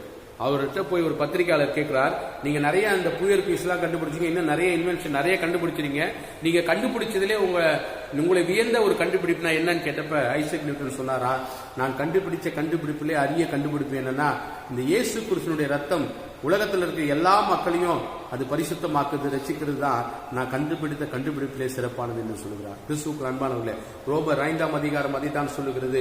இயேசு கிறிஸ்துவினுடைய ரத்தத்தினாலே நீங்கள் ஒவ்வொருவரும் நீதிமான்களாக்கப்பட்டிருக்கிறீர்கள். அதே போல ரோமர் 3:24 என்ன சொல்லுகிறது என்றால், இலவசமாய் அவருடைய கிருபையினாலே இயேசு கிறிஸ்துவின் மீட்பை கொண்டு நீதிமான்களாக்கப்படுகிறோம். அது இலவசம், எல்லாருக்கும் இலவசம். நீங்க யாரும் காசு கொடுத்து நீங்க வாங்கணும்ன்ற அவசியம். நீங்க நீதிமானாகனா நான் எல்லாருக்கும் காசு கொடுத்து உபவாசம் இருந்து தசமாக கொடுத்தா நீதிமானாக முடியாது. என்ன இங்க சொல்லுகிறதா, அது இலவசமாக அவருடைய கிருபையினாலே கிறிஸ்து இயேசுவுள்ள மீட்பை கொண்டு நாம் நீதிமான்களாக்கப்படுகிறோம் என்று சொல்லுகிறது. எனவே விசுவாசனாலே நீதிமான் பிழைப்பான் என்று வேதம் சொல்லுகிறது. ஆனா யாக்கோபு சொல்லுகிறது, கிரியை இல்லாத விசுவாசம் செத்தது. எனவே விசுவாசமும் காணப்பட வேண்டும், கிரியையும் நம்முடைய வாழ்க்கையில காணப்பட வேண்டும். அப்போதுதான் ஆண்டவருடைய ரத்தத்தினாலே, ஆண்டவருடைய இலவசமான அந்த மீட்பினாலே, அவருடைய கிருபையினாலே நாம் நீதிமான்களாக முடியும் என்று இந்த பகுதி சொல்லுகிறது. எனவே இந்த கிறிஸ்துவுக்குள் அன்பானவர்களே, இவ்வளவு நேரமாக நாம் இந்த பரிசேய நாயக்கான வாழ்க்கையில நடந்த இந்த சம்பவங்களை குறித்து நாம் தெரிந்து கொண்டோம். ஒரு 3 காரியங்களை நான் சொன்னேன். அதற்கு முன்பதாக நாம் எப்படி நீதிமானாக்கப்படுகிறோம், நாம் செய்கின்ற நன்மையான காரியங்களை வைத்து மட்டுமல்ல, நாம் நீதிமானாக்கப்படுகிறது நம்மளுடைய ரத்தத்தினாலே நீதிமானாக்கப்படுகிறோம். அவருடைய இலவசமான அவருடைய கிருபையினாலே கிறிஸ்து இயேசுவுள்ள மீட்பை கொண்டு நாம் நீதிமானாக்கப்படுகிறோம். ரத்தத்தினாலே கிருபையினாலே நாம் நீதிமானாக்கப்படுகிறோம். ரோமர் அதிகாரத்திலே பார்க்கிறோம். ரோமர் புஸ்தகத்திலே 1ஆம் அதிகாரத்திலே விசுவாசத்தினாலே நீதிமான் பிழைப்பான் என்று சொல்லப்பட்டாலும் கூட யாக்கோபு 1:26 கிரியை இல்லாத விசுவாசம் சேர்த்தது. எனவே கிரியையும் வேண்டும், விசுவாசமும் வேண்டும். அந்த அடிப்படையில் இந்த நாளில் நாம் செய்வதை நாம் தாராளமாக செய்ய வேண்டும். அதற்கு மேலாக ஆண்டவருடைய அந்த கிருபை தான் நம்மை நீதிமானாக மாற்றுகிறது என்பதை நினைவில் வைத்து, பெருமையாய் நம்முடைய வாழ்க்கையில இல்லாமல் தாழ்மையோடு நாம் வாழுகின்ற போது ஆண்டவருடைய கிருபையினாலும் அவருடைய ரத்தத்தினாலும் நாம் நீதிமானாக்கப்படுகிறோம் என்ற செய்தியை நினைவில் வைத்து இந்த வாரம் முழுவதும் நீங்கள் சிந்திக்கின்ற போது இன்னும் அநேக காரியங்களை ஆண்டவருடைய வாழ்க்கையை கொடுத்து உங்களை ஆசீர்வதிப்பாராக. ஆமென். ஜெபம் செய்வோம். கிருபையும் இரக்கமும் உள்ள அன்பின் ஆண்டவரே, இந்த நாளிலும் நாங்கள் கேட்ட இறை செய்திக்காக நாங்கள் நன்றி செலுத்துகிறோம். பரிசேய நாயக்கானுடைய வாழ்க்கையில நடந்த இந்த சம்பவங்களை குறித்து நாம் தியானித்தோம். பரிசேயனை போல தன்னுடைய வாழ்க்கையில பெருமையாய் நாங்கள் இராமல், ஆயக்காரனை போல தாழ்மையோடு நாங்கள் வாழுகின்ற போது உம்முடைய கிருபைகளையும் இரக்கங்களையும் நாங்கள் பெற்றுக்கொண்டு உம்முடைய ரத்தத்தினாலே கிருபையினாலே நாங்கள் நீதிமான்களாக்கப்பட கர்த்தர் எங்களுக்கு கிருபை புரிதர வேண்டுமாய் நாங்கள் ஜெபிக்கிறோம். இந்த நாளுடைய செய்தியை கர்த்தர் நீர் ஆசீர்வதிப்பீராக. இந்த செய்தியின் மூலமாக ஒவ்வொருவரோடு நீர் பேசும்படியாக, என்னுடைய வாழ்க்கையில ஒரு மாற்றத்தை கர்த்தர் கொடுக்கும்படியாக, இயேசு கிறிஸ்துவின் பிரசன்னத்திற்கு வருகின்ற போது ஆயக்காரனை போல நாங்கள் தாழ்த்தி உம்முடைய சமூகத்தை நோக்கி பார்க்கின்ற போது உம்முடைய கிருபையும் இரக்கங்களையும் கர்த்தர் நீர் எங்களுக்கு தொடர்ந்து கொடுக்கும்படியாக இயேசுவின் நாமத்திலே ஜெபிக்கிறோம். அன்பின் ஆண்டவரே, ஆமென். நம்முடைய ஆண்டவராகிய இறைவனாகிய இயேசு கிறிஸ்துவின் கிருபையும் பிதாவாகிய கடவுளின் பரிசுத்த ஆவியும் நம் அனைவரோடும் இன்று மீண்டும் சர்வசதா காலங்களில் நிற்பதாக. மீண்டும் கடவுளுடைய நாமத்தை துதிக்கின்ற வண்ணமாக ஞானப்பாட்டு புஸ்தகத்திலே 196வது பாடலில் 2 கவிகளை பாடுவோம். என்னிடத்திலே படிக்க வாருங்களின் நிறுத்தி என்ற பாடலில் 2 கவிகளை நாம் பாடுவோம். என்னிடத்திலே படிக்க வாருங்களின் நீதிய ஜீவனாயிருக்கிற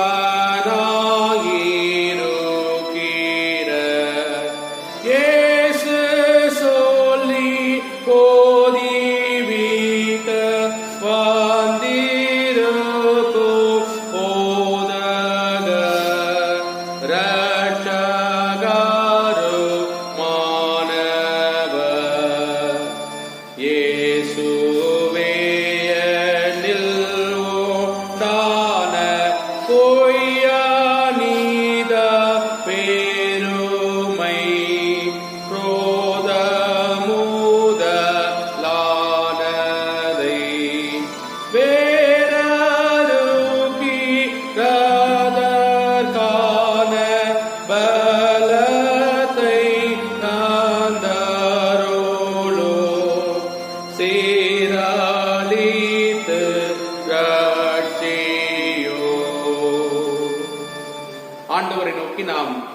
செய்வோம்.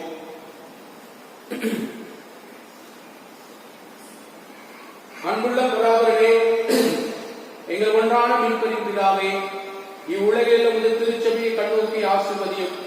தமிழ் சுவிசேஷ உத்தரன் சபையாராகிய நாங்கள் சுத்த போதில் உறுதியாக நிற்க துணை செய்தோம். எங்கள் பேராயரையும் குருமாரையும் ஆலோசனை சங்கத்தார் சபையினர்கள் உழைக்கிறவர்களையும் பிற இடங்களில் வேலை செய்கிற சபையாருடைய பரிசுத்த ஆவியால் நிரப்பி ஊழியத்தை ஆசீர்வதியும்.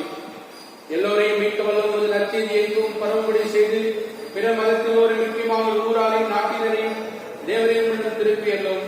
அறுவடை நாட்டோரே, உமது அறுவடைக்கு உண்மையும் நேர்மையான ஊழியரை அனுப்ப வேண்டிக் கொள்கிறோம். திருப்பணிக்கென்று பயிற்சியோடு மாணவர்களையும் போதிக்கும் ஆசிர்வாத ஆவியால் நிரப்பி எல்லும். உலக அதிகாரி எல்லோருக்கும் நீங்கள் குடியரசின் தலைவர், பிரதம மந்திரி, முதலமைச்சர் ஒவ்வொருவருக்கும் தேவையான எல்லா வரங்களையும் நன்மையை கொடுத்துள்ளோம். எங்கள் நாட்டை ஆளும் நியாயமானதை செய்து நாங்கள் செய்ய வழிகாட்டியுள்ளோம். நாங்களும் தெய்வ புலிகள் தடுக்காத பொய், திருட்டு, பொறாமை, கற்பின்மை, அநியாய வழக்கு, பிரிவினை, செல்வதை பாவங்களை விட்டுவிட்டு பரிசுத்தமான வாழ்க்கை நடத்த துணை செய்துள்ளோம். எங்களிடம் இருக்கின்ற ஏழைகள், நோயாளிகள், கர்ப்பவதிகள், மரணவசல் இருக்கிறவர்கள், பல வகையான கட்டிலக்கப்பட்டு இருக்கிறவர்கள், கிறிஸ்தவர்களாயிருக்கும் துன்புறுத்தப்படுகிறவர்களாக எல்லோரும் உங்களுடைய ஆவியானவரை கொண்டு ஆறுதல் மாற்றம் பலமலை தருவோம். பரம தந்தையே, நாங்கள் மிகுதியான பாவங்களை செய்தவர்களாக இருப்பதனாலே உம்மிடம் தேவையான நன்மையும் பிற தகுதியற்றவர்களாக இருக்கிறோம் என்றாலும் எங்கள் மீட்பராக இயேசு கிறிஸ்து தேவர்கள் பாவங்களை மன்னித்து எங்களிடம் உங்களுக்கு செவி சாக்க வேண்டிக் கொள்கிறோம். பஞ்சமித்தம், கொள்ள நோய், புயல் காற்று, பெருவெள்ள விடையினால் உண்டாகும் சேதம், எதிர்பாராத வேண்டிய மரணம், நரகங்களுடைய கேடுகளை விலக்கி காத்தள்ளும். நிலைத்த நிலம் தரும் விளைவை தெளிக்கை செய்து எங்கள் வாழ்க்கைக்கு தேவையான எல்லா நன்மைகளையும் எங்களுக்கு கொடுத்தபடியாக நாங்கள் ஜெபிக்கிறோம். அவண்ணமாகவே சுவாமி, எங்களுடைய பகுதியிலே இந்த கொரோனாவினாலே அதிக பேர் பாதிக்கப்பட்டிருக்கிற சூழ்நிலையிலே உலக நாடுகள் ஒவ்வொன்றுக்காக, இந்திய நாட்டிற்காக, மாநிலங்களுக்காக, தமிழகத்திற்காக, மாவட்டங்களுக்காக, நாங்கள் வாழ்கின்ற பகுதிகள் எல்லாம் அன்றைய அநேகம் பேர் கொரோனாவால் பாதிக்கப்பட்டிருக்கிற சூழ்நிலையிலே நம்முடைய தெய்வீக தரமிருந்து மேற்கொண்டு இந்த கொரோனாவால் பாதிப்புகள் ஏற்படாத வண்ணம் அன்றைய இயல்பான ஒரு நிலை திரும்ப கத்தர் திருவைத்தாருங்க. ஆலயங்கள் திறக்கப்படவும், பள்ளிகள் திறக்கப்படவும் இயல்பான ஒரு சூழ்நிலையை ஆண்டவரை நாங்கள் பெற்றுக்கொள்ள கத்தர் திருவைத்தார்கள். சுவாமி, இந்த கொரோனாவினாலே பாதிக்கப்பட்டிருக்கும் மக்களுக்கு உதவி செய்கின்ற மக்களுக்காகவும், மருத்துவமனைகளுக்காகவும், மருத்துவர்களுக்காகவும், செவிலியர்களுக்காகவும், சுகாதார பணியாளர்களுக்காகவும், இந்த அரசு அதிகாரிகளோடு, காவல்துறை அதிகாரிகளோடும், இதுமாக அரசு அதிகாரி ஒவ்வொருவரும் இருந்து அனைவருக்கும் வேண்டிய பாதுகாப்பை கற்றுக் கொடுப்பீராக. இந்த கொரோனாவினாலே தன்னுடைய பணியை ஆற்றும் போது எந்தவித பாதிப்பும் ஏற்படாதவனும் உடைய தெய்வீக கரம் இருக்கும். பாதிக்கப்பட்டிருக்கிற மக்களுக்காக மிக விரைந்து குணமாகி வீட்டிற்கு சென்று அன்பு நாமத்தை மகிமைப்படுத்த தெரிவித்தாருங்க. மருத்துவமனை இருக்கிற ஒவ்வொரு மக்களுக்காக நாங்கள் ஜெபிக்கிறோம். அனைவரையும் கர்த்தர் ஆசீர்வதிப்பீராக.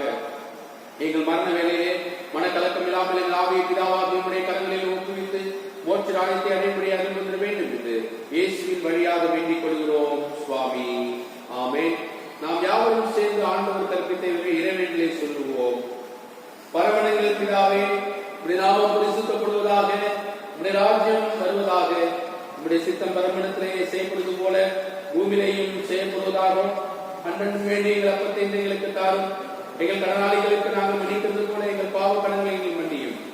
எங்களை சோதனைக்குள் பிரவேசிக்கப்படாமல் தீமை நினைச்சித்தலும் ராஜ்யம் வல்லமை மகிமையும் என்று நினைக்கப்படுவீர்களே.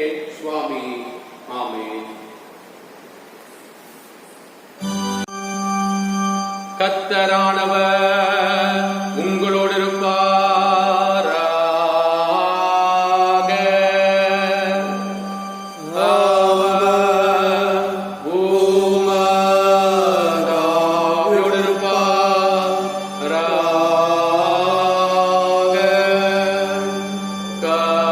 கர்த்தரானவர் உன்னை ஆசீர்வதித்து உன்னை காப்பாராக.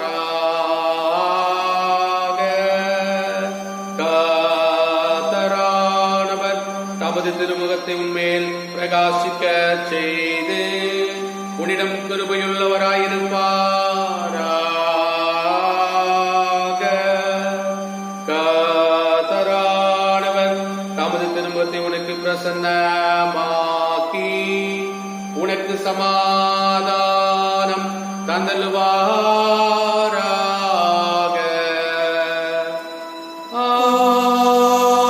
ஆமென், ஆமென், ஆமென்.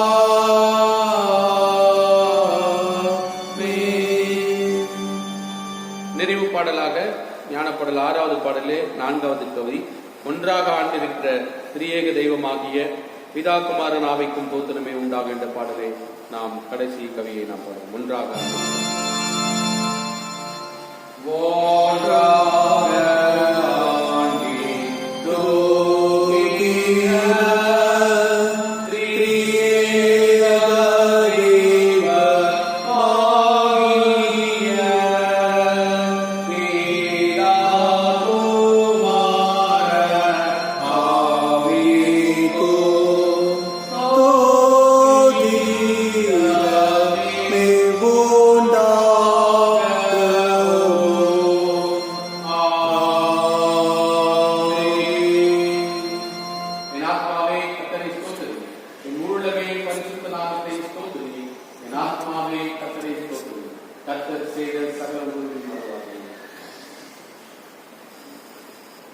பராபனுக்கு ஸ்தோத்திரம்.